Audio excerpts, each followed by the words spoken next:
7:30 વાગે તો બ્રશ કરીને આવે. મને તો ઈ ના સમજાતું. ઈ નોકર છે, હું નોકર છું. કે હું જ નોકર છું. પૈસા આપો, દાંતે ઘસવાની ટ્યુબ પૂરી થઈ ગઈ, લઈ આવું. હે લ્યો બોલો, થોડાક દિવસ તો દાંતે ઘસવાની ટ્યુબ પૂરી કરી નાખી. થોડાક દિવસ ક્યાં છે? 4 મહિના છે. ટ્યુબ કઈ હું ખાઈ ના જાતો.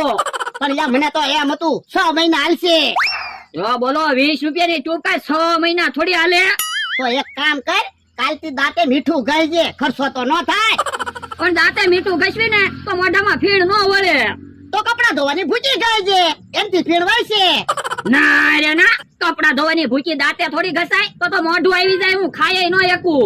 તો પણ મારી જેમ લીમડાનું દાંતણ કરતો હોય તો શરીરે નિરોગી રે. પણ મને લીમડાનું દાંતણ કડવું લાગે. કડવું હોય ને કે નરવું હોય. જો બોલો, 20 રૂપિયાની દાંતે ઘસવાની ટ્યુબ લાવવાનું કીધું કે તો કેટલી સલાહ દેવા મીયા. સલાહ તો આપું જ તે ને.